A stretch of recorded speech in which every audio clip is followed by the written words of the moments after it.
Assalamualaikum warahmatullahi wabarakatuh. Alhamdulillahirabbil alamin wa bihi nasta'in ala umurid dunya waddin. Assalatu wassalamu ala asyrafil anbiya'i wal mursalin wa ala alihi wa sahbihi ajmain, amma ba'. Selamat pagi, selamat siang, selamat sore teman-teman semuanya. Apa kabar hari ini? Sehat ya? Baik, di pertemuan kita kali ini kita masuk pada chapter keempat, bagian mekanisme keuangan berbasis bagi hasil dan contoh perhitungannya. Maka dari itu, mari kita mulai perkuliahan hari ini dengan sama-sama membaca basmalah. Bismillahirrahmanirrahim. Let's get started. Mekanisme keuangan berbasis bagi hasil terbagi menjadi dua jenis. Yang pertama adalah mudharabah, yang kedua adalah musyarakah. Berdasarkan fatwa DSN MUI nomor 115 tahun 2017 tentang mudharabah, mudharabah diartikan sebagai akad kerjasama suatu usaha antara dua orang ataupun lebih, di mana salah satu pihaknya bertindak sebagai pemilik modal atau sahibul mal dan yang lainnya sebagai pengelola atau mudharib. Kemudian ada dua jenis mudharabah yang kita pahami, yaitu mudharabah mutlaqah dan mudharabah muqayyadah. Apa yang membedakan keduanya? Mudharabah mutlaqah adalah sistem kerjasama di mana pemilik modal atau sahibul mal mempercayakan 100% keuangannya atau modalnya kepada mudharib untuk dikelola tanpa ada ketentuan syarat yang diberikan. Kemudian mudharabah muqayyadah merupakan akad kerjasama di mana sahibul mal memberikan kriteria tertentu atau syarat tertentu pada proses pengelolaan modal yang diberikan, baik bisa dalam segi jenis usahanya maupun dari segi pengelolaannya. Kemudian mudharabah muqayyadah adalah jenis akad mudharabah yang dibatasi oleh sahibul mal atas jenis usaha, jangka waktu, ataupun tempat usaha yang dikelola oleh mudharib. Musyarakah diartikan sebagai akad kerjasama antara dua pihak atau lebih untuk suatu usaha tertentu, di mana setiap pihak memberikan kontribusi dana maupun modal usaha dengan ketentuan keuntungan dibagi sesuai nisbah yang disepakati secara proporsional dan kerugian ditanggung oleh semua pihak secara proporsional.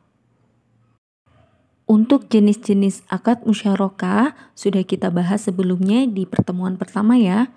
Secara singkat kita ulas. Musyarakah terbagi menjadi 4 jenis, yaitu inan, abdan, wujuh, dan mufawadah. Kemudian, apa yang istimewa dari mekanisme keuangan berbasis bagi hasil? Pernahkah teman-teman mendengar istilah nisbah? Ya, nisbah menjadi salah satu hal yang membedakan mekanisme keuangan berbasis bagi hasil dengan mekanisme keuangan lainnya. Nisbah diartikan sebagai sistem atau metode pembagian keuntungan yang disepakati secara jelas di awal akad. Nisbah diberikan dalam bentuk prosentase, bukan dalam bentuk nominal, sehingga keuntungan yang didapatkan setiap pihak akan sesuai dengan laba dari perusahaan atau usaha yang dijalankan. Aplikasi dari mekanisme keuangan berbasis bagi hasil, yakni mudharabah dan musyarakah, salah satunya diaplikasikan dalam akad pada produk perbankan syariah. Dalam penghimpunan dana terdapat tabungan dan deposito mudharabah. Dalam penyaluran dana terdapat pembiayaan mudharabah dan musyarakah. Selanjutnya contoh perhitungan mekanisme keuangan berbasis bagi hasil jika diaplikasikan pada produk pembiayaan bank syariah. Sesuai dengan contoh kasus yang saya berikan, ada dua cara penyelesaian. Yang pertama, jika nisbah bagi hasil dibagikan setiap bulan dan pokok modal yang dipinjamkan dikembalikan pada akhir akad.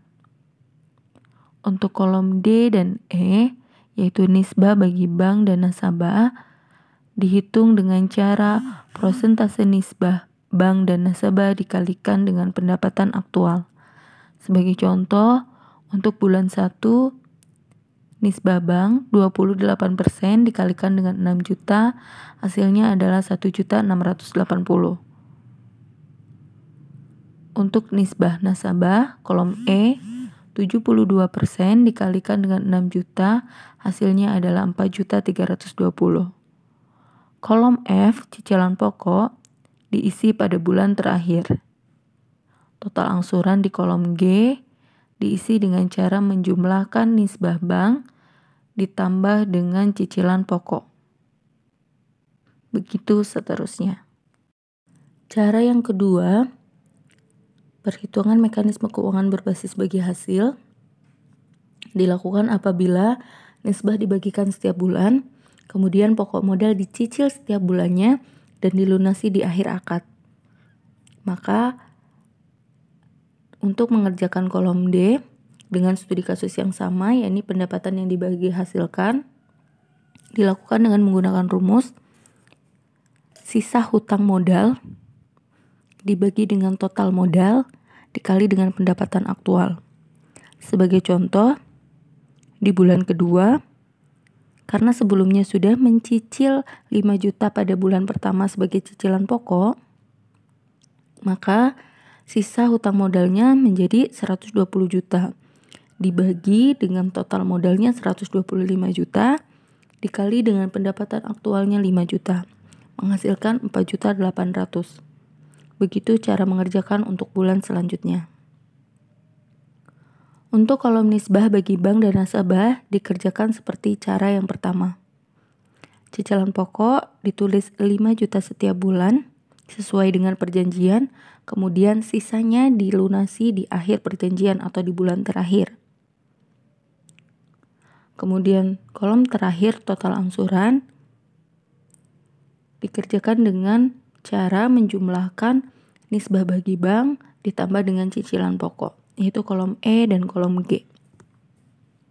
Sekian. Baik, sekian materi dari saya.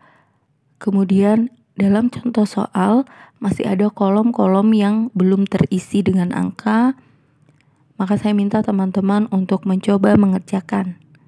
Selamat mengerjakan. Akhirul kalam. Assalamualaikum warahmatullahi wabarakatuh.